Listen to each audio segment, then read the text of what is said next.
வணக்கம். பங்குனி உத்திரம்.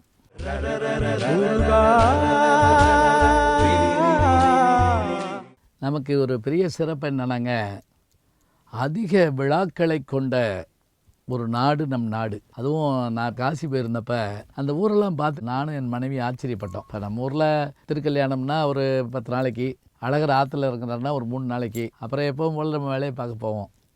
ஆனால் காசி 365 நாளும் திருவிழாவாகவே இருக்குதுங்க.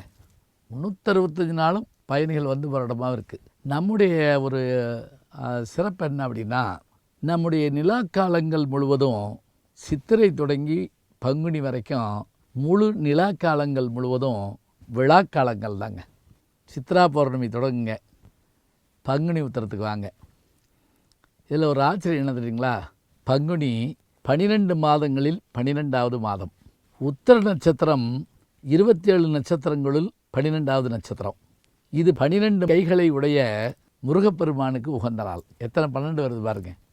மாதம் 12, நட்சத்திரம் 12, 12 கைகளை உடைய, 6 முகங்களை உடைய, 12 கண்களை உடைய முருகப்பெருமானுடைய சிறப்பான நாட்களில் ஒன்று. இதெல்லாம் காட்டில் இன்னொரு சிறப்பு என்ன? இது திருமணங்களுக்கான நாளாக சொல்லப்படுகிறது. அதுதான் சிறப்பு. தெய்வ திருமணங்களெல்லாம் நிகழ்ந்தது இந்த நாளில் அப்படின்னு ஒரு நம்பிக்கை நமக்கு உண்டு. உதாரணமாக சிவபெருமான் பார்வதியை, உமாதேவியை மணந்தது இந்த பங்குனி உத்தர முழு நிலவு நன்னாளில்தான். அவனே பிறைசூடி, அந்த பிறைசூடி முழு நிலவு நாளில் தான் திருமணம் செய்து கொண்டார்னு பார்க்குறோம். ராமனுக்கும் சீதைக்கும் திருமணம் நடந்த நாள் இந்த நாள் தான்.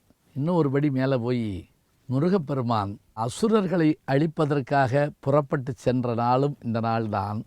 போர் முடிந்து வெற்றி வீரனாக வந்து 6 படை வீடுகளில் ஒன்றாக சொல்லப்படுகின்ற திருப்பரங்குன்றத்திலே அந்த தெய்வ திருமணம் நிகழ்ந்த நாளும் இந்த நாள்தான். இத்தனை பெருமைகளை உடைய நாளாக இந்த நாள் கருதப்படுகிறது. முருகப்பெருமானுக்குரிய நாளாக இதை எடுத்துக்கொண்டு 6 படை வீடுகளிலும் பங்குனி உத்திரம் சிறப்பாக கொண்டாடப்படுகிறது. எப்படி பழனிக்கு தைப்பூசத்திற்கு பாத யாத்திரை செல்வார்களோ பக்தர்கள், அதுபோல் நடைவழி பயணமாக திருச்செந்தூரை நோக்கியும் பழனியை நோக்கியும் அதேபோல் திருத்தணியை நோக்கியும் மக்கள் செல்கிற காட்சியை பார்க்கிறோம். முருகப்பெருமான் அசுரர்களை வெல்லப்போகிற போது முதலில் சந்தித்தது யாரை என்று கேட்டால் கிரவுஞ்சம் என்கின்ற அந்த மலையைத்தான்.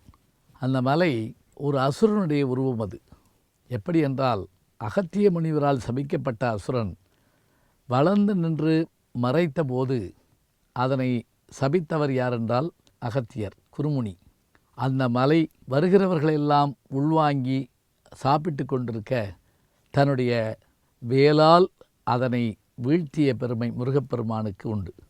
ஏறுமையில் ஏறிவிளை ஆடுமுகம் ஒன்று, ஈசருடன் ஞானமொழி பேசுமுகம் ஒன்று, கூறுமடி யார்கள் வினை தீர்த்த முகம் ஒன்று, குன்றுருவ வேல்வாங்கி வந்த முகம் ஒன்று, மாறுபடு சூரரை வதைத்த முகம் ஒன்று, வள்ளியை மனம் புரிய வந்த முகம் ஒன்று, ஆறுமுகமான பொருள் நீ அருளல் வேண்டும், ஆதி அருணாசலமாய் அமர்ந்த பெருமாளே என்று அவர் பாடுகிறார். என்றால் அந்த குன்றுருவ வேல் வாங்கியதும், தெய்வானியை மணந்ததும், சிவபெருமான் உமாதேவியை மணந்ததும், ராமர் சீதையை மணந்ததுமான நாட்கள் இந்த நாட்கள் தான். இந்த பௌர்ணமி நாளாகிய பங்குனி உத்திர நாள் தான் என்று பார்க்கின்றோம்.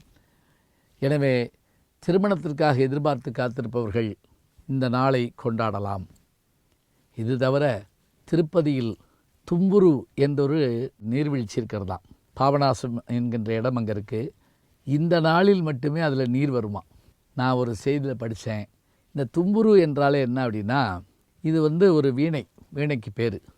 நாரதர் கையில் வச்சுருக்கக்கூடிய வீணைக்கு பேர் மகதின்னு பேர்.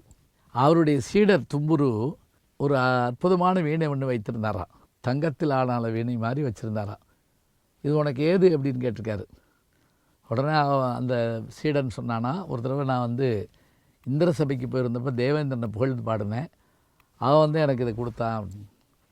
நாராயணனை தவிர மற்றவர்களை நாம் வணங்கக்கூடாது, நீ ஏன் அப்படி வணங்கினாய், போ நீ போய் கீழே ஒத்துக்கு போங்கிற மாதிரி சாபம் கொடுத்துட்டாரான். எனக்கு எப்போ தான் விமோச்சனம்? இந்த பங்குனி உத்திரத்தன்று அந்த திருப்பதி மலையிலே தும்புரு என்ற அந்த அருவி விழும், அதில் போய் நீ குளிச்சேன்னா உனக்கு சரியாகும்னாங்களாம். இந்த கதையெல்லாம் இருந்து போதுங்க. அப்படி ஒரு நீர்வீழ்ச்சி இருந்தால் நல்லது. நீர்வீழ்ச்சியில் குளிக்க போகிறப்ப கவனமாக போயிட்டு கவனமாக வர்றது ரொம்ப நல்லது. மணநாள் என்று சொல்லக்கூடிய நாள் 12வது மாதத்தில் 12வது நட்சத்திரத்தில் முழு நிலவு நாளில் நடைபெறுகின்ற இந்த நல்விழாவை ஆண்டுதோறும் நாம் திருமண நிகழ்வாக சைவ வைணவ முருகப்பெருமான் இருக்கின்ற இந்த தலங்களில் கொண்டாடுகின்றோம். இந்த நாட்களை கொண்டாடுகின்ற நாம் மகிழ்வோடு நம்முடைய இல்லங்களிலும் திருமணங்கள் நிகழ வேண்டும் என்று வேண்டிக் கொள்வோம். பங்குனி நிறைவுற்று சித்திரை தொடங்கப் போகிறது. புத்தாண்டில் மீண்டும் சந்திப்போம். நல்ல செய்திகளை நாளும் சிந்திப்போம். நாளை சந்திப்போம். வணக்கம்.